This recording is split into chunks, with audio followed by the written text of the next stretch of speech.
सबको जय मसीह की। Bible stories Hindi YouTube channel पर आप सबका स्वागत है।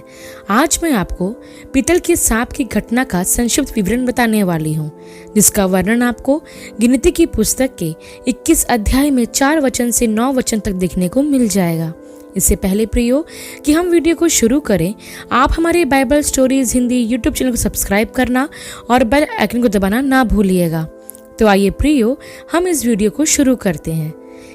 यह उस समय की बात है जब इजरायली मिस्र देश से आजाद होकर कनान देश जा रहे थे। उन्होंने होर पहाड़ से कूच करके लाल समुद्र का मार्ग लिया ताकि एदोम देश से बाहर घूमकर जाएं। तब लोगों का मन मार्ग के कारण बहुत व्याकुल हो गया और वे परमेश्वर के विरुद्ध बात करने लगे और मूसा से कहा, तुम लोग हमको मिस्र से जंगल में मरने के लिए क्यों ले आए हो? यहाँ ना तो रोटी है और ना पानी, और हमारे प्राण इस निकम्मी रोटी से दुखित है।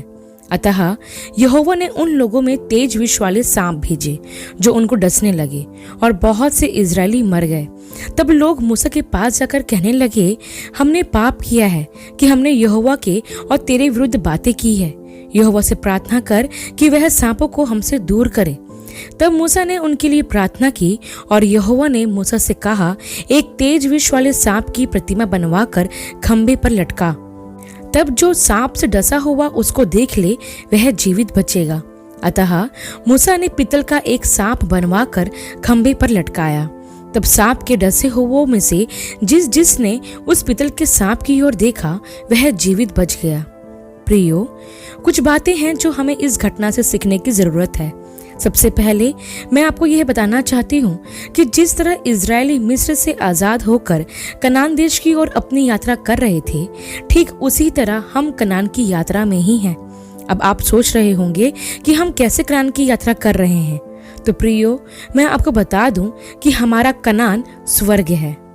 वैसे ही इजरायलियों की तरह परमेश्वर हमें भी आजाद किया है। जैसे मूसा की अगुवाई में इजरायलियों को मिस्र की गुलामी से आजाद करवाया, वैसे ही यीशु मसीह के द्वारा परमेश्वर ने हमें पाप और शैतान की गुलामी से आजाद करवाया है। और हम अपने जीवन में दिन प्रतिदिन उस देश की ओर अपने कदमों को बढ़ा रहे हैं जो सियोन देश कहलाता है, अर्थात स्वर्ग। प्रियो, हमारा जीवन भी एक यात्रा ही है और हम हर दिन स्वर्ग देश की ओर अपनी यात्रा को करते हैं। लेकिन इस यात्रा में कई परीक्षाएं और बाधाएं आती हैं जो हमारी यात्रा में रुकावटें डालती हैं। और कई बार परमेश्वर हमारे विश्वास को परखता है कि हम अपने विश्वास में जो परमेश्वर पर है पक्के हैं कि नहीं, और इसलिए हमें कई बार कठिनाइयों का भी सामना करना पड़ सकता है। अब जब इजरायली कनान देश की ओर जा रहे थे तो उन्होंने कई बार परमेश्वर की परीक्षा की और बार वे परमेश्वर पर कुड़कुड़ाते और बुड़बुड़ाते रहे। यहाँ इस घटना में हम यह देखते हैं कि इजरायली इस यात्रा के कारण और भोजन के कारण फिर कुड़कुड़ाने लगते हैं और कहते हैं कि तुम लोग हमको मिस्र से जंगल में मरने के लिए क्यों ले आए हो? यहाँ ना तो रोटी है और ना पानी, और हमारे प्राण इस निकम्मी रोटी से दुखित है। प्रियो, परमेश्वर ने इस यात्रा में इजरायलियों की हर मांग को पूरा किया। जब उन्होंने पानी मांगा, परमेश्वर ने चट्टान में से उन्हें पानी पिलाया। जब उन्होंने रोटी मांगी तो परमेश्वर ने स्वर्ग से उनके लिए मन्ना बरसाया। जब उन्होंने मांस मांगा तो परमेश्वर ने उनके लिए बटेरें भेजी। और यही नहीं, वचन हमें यह बताता है कि उनकी इस यात्रा में ना तो उनके कपड़े पुराने हुए और ना ही उनकी जूतियां टूटी। इतना सब कुछ करने के बाद भी इजरायली परमेश्वर का धन्यवाद करने के बजाय उस पर कुड़कुड़ाते हैं और कहते हैं कि इससे ज्यादा अच्छे तो हम मिस्र में थे, लेकिन यहाँ हमारे पास ना तो अच्छा खाना है और ना ही पानी। प्रियो, कुछ इसी तरह हम भी अपने जीवन में करते हैं। इजरायलियों की तरह हम भी कई बार परमेश्वर पर कुड़कुड़ाते और बुड़बुड़ाते हैं। इसका मतलब हम शिकायत करते हैं। परमेश्वर ने हमें सब कुछ बहुतायत से दिया है, और आप खुद सोचिए कि परमेश्वर ने हमें हर चीज प्रदान की। हमारे पास पहनने के लिए अच्छे कपड़े, रहने के लिए घर है और हर रोज हम अच्छा भोजन भी खाते हैं। हमारे परमेश्वर ने हमें कभी खाली पेट सोने नहीं दिया। हर दिन हमारा परमेश्वर उत्तम से उत्तम पदार्थों से तृप्त करता है। और यही नहीं प्रियो, हम जिसके लायक भी नहीं होते वो चीज भी हमारा परमेश्वर हमें प्रदान करता है। लेकिन इतना सब कुछ होने के बाद भी हम कई बार शिकायत करते हैं कभी हम कपड़ों को लेकर शिकायत करते हैं तो कभी खाने को लेकर। चाहे घर हो या हमारा ऑफिस हो या फिर हमारे काम करने की जगह, हम छोटी छोटी बातों के लिए शिकायत करते और कहते हैं जो हमारे पास है या जो हमको मिला है वो अच्छा नहीं है।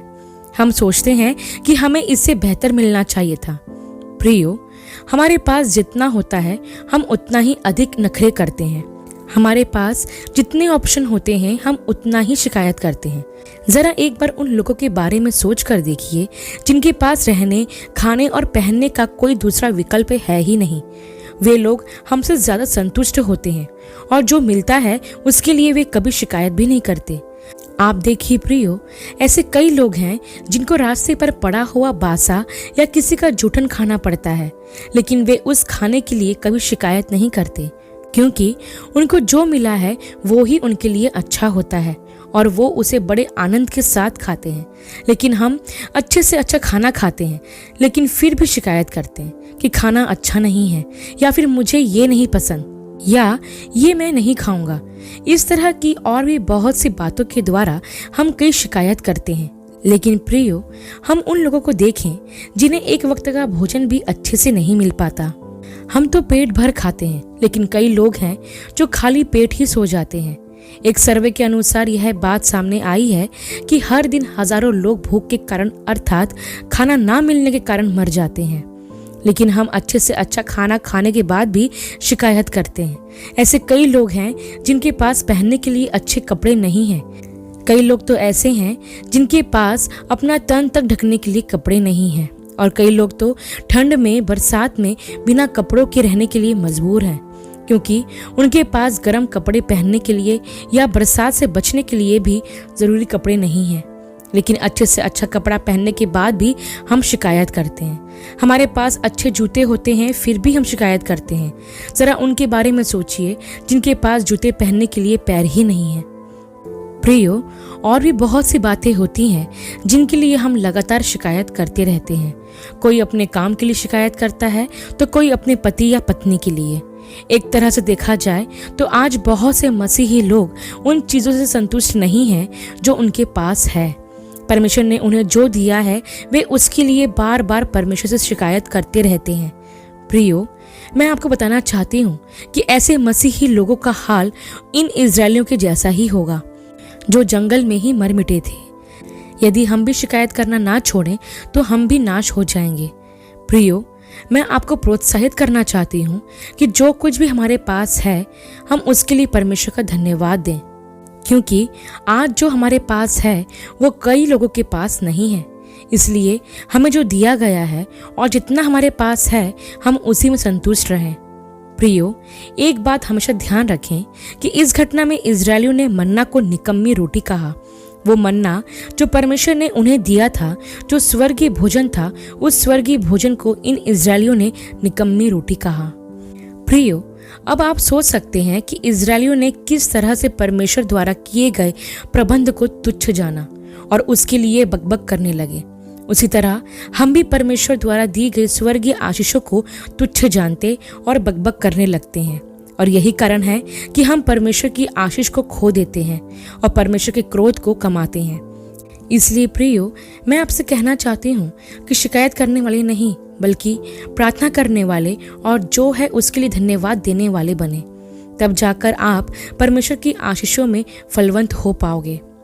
एक और बात प्रियो जो इस घटना में हमें देखने को मिलती है कि जब परमेश्वर ने क्रोध में होकर इनके बीच में जहरीले सांप भेजे तो वह सांप इन्हें डसने लगे, जिससे कई लोग मर गए।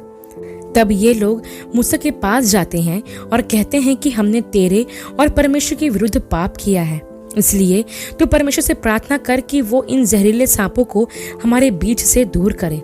तब मूसा परमेश्वर से प्रार्थना करता है और परमेश्वर मूसा से कहते हैं कि जहरीले सांप की एक प्रतिमा बनाकर ऊंचे पर लटकाना। तब जो सांप का डसा हुआ उस प्रतिमा को देखेगा वो बच जाएगा। यहाँ मैं आपको यह स्पष्ट करना चाहती हूँ कि यहाँ पीतल के सांप की प्रतिमा परमेश्वर ने बनाने के लिए कही थी। उसका मतलब यह नहीं था कि परमेश्वर किसी मूर्ति पूजा के लिए प्रेरित कर रहे थे, बल्कि परमेश्वर ने यहाँ इजरायलियों के लिए उपाय किए थे और यह दृश्य भविष्य में होने वाली यीशु की क्रूस की मृत्यु का एक भविष्य सूचक चिन्ह था जो परमेश्वर ने इजरायलियों को दिया।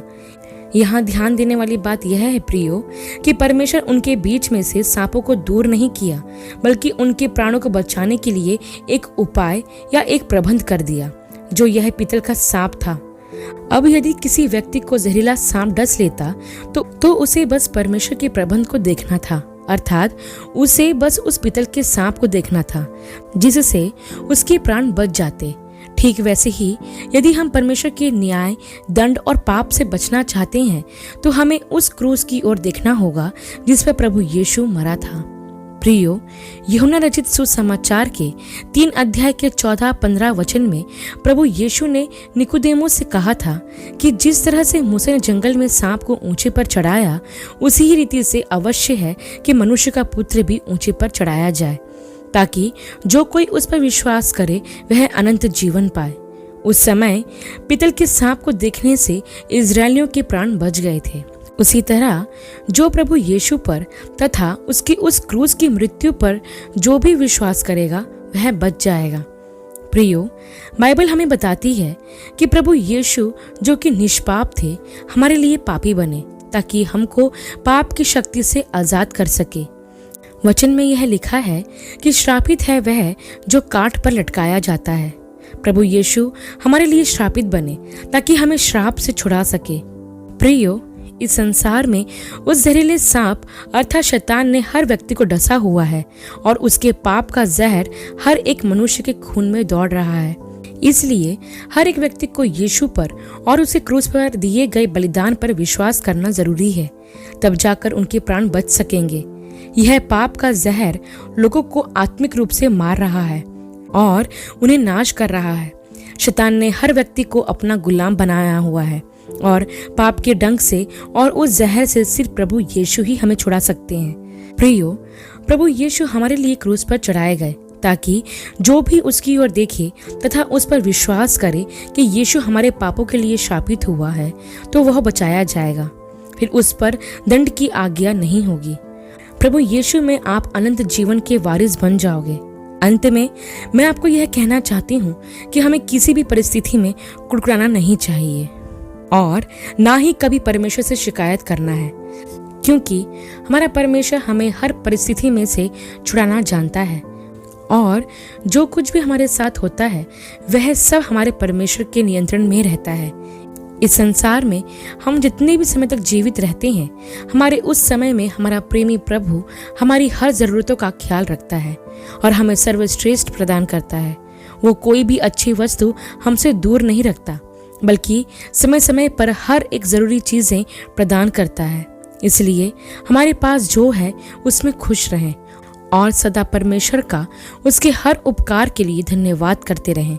साथ ही निरंतर अपनी आंखें उस क्रूस पर लगाए रहें जिस पर यीशु मरा था, क्योंकि वह क्रूस आपको हमेशा याद दिलाता रहेगा कि यीशु मुझे मेरे पापों से छुड़ाने के लिए क्रूस पर मरा और आपको पाप के बंधन से आजाद करवाया है।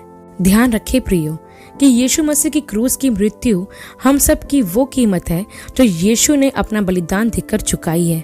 इसलिए सदा यीशु पर विश्वास बनाए रखें, क्योंकि उसी के द्वारा मुक्ति और चंगाई है। आशा करती हूँ प्रियो कि मूसा और पीतल के सांप की इस घटना का संक्षिप्त विवरण आपके लिए आशीषमय रहा होगा। अगली वीडियो में एक नए विषय के साथ आप सबसे फिर मुलाकात होगी। तब तक के लिए आप सबको जय मसीह की।